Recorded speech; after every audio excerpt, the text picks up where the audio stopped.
হর হর মহাদেব। কি ভাবছে তোমার মনের মানুষ তোমাকে নিয়ে? যার কথা তুমি ভাবছো সে তোমাকে নিয়ে কি ভাবছে জানো না তো?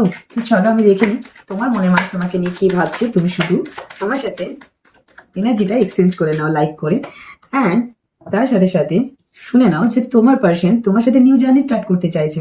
যদি তোমাদের মধ্যে কোনো কথাবার্তা হচ্ছে না, তোমাদের মধ্যে সম্পর্ক একদম টোটালি স্টপ, তোমাদের মধ্যে অনেকদিন হয়ে গেল কোনো রকম কথাবার্তা হচ্ছে না, দুজন দুজনের থেকে ডিস্টেন্স মেনটেন করছো, নিজে সেলফ লাভ করার চেষ্টা করছো, সেও নিজেকে নিজের মতন করে ভালো রাখার চেষ্টা করছিল, অ্যান্ড তুমিও করছো কন্টিনিউয়াসলি, আর সে করছিল।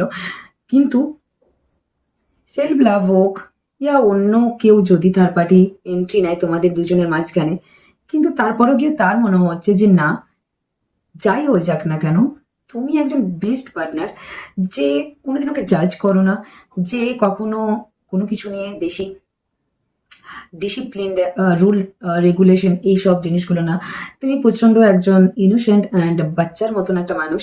তুমি তার সাথে সবসময় লয়ালিটি অ্যান্ড স্টেবিলিটির সাথেই তুমি সবসময় থেকেছো, কিন্তু সে তোমাকে কখনো সেই গুরুত্বটা দেয়নি এবং তোমাকে নিয়ে সবসময় ডাউট করেছে, অ্যান্ড ভেবেছে হয়তো যে তুমি তাকে কষ্ট দিতে পারো, এরকম অনেক কিছু, বা ছেড়ে চলে যেতে পারো, অনেক কিছু ভেবেছে। কিন্তু ভেবে টেবেও সে ভাবছে যে না, একটা রিস্ক নেওয়া প্রয়োজন, আর তোমার সাথে সে একটা রিস্ক নিতে চলেছে, সেটা হচ্ছে নিউ বিগিনিং এর। তো তোমার সাথে আবার নতুন করে সে সম্পর্কটা তৈরি করতে চাইছে, অ্যান্ড যাই নেগেটিভিটি আছে তোমাদের মধ্যে সেগুলোকে ফেলে রেখে তোমার সাথে আরো এগিয়ে যেতে চাইছে, কারণ তোমার জন্য passion, desire, love day by day flow হচ্ছে। ঠিক আছে, যদি রেজনেট হয় ক্লেম করে নাও। হর হর মহাদেব।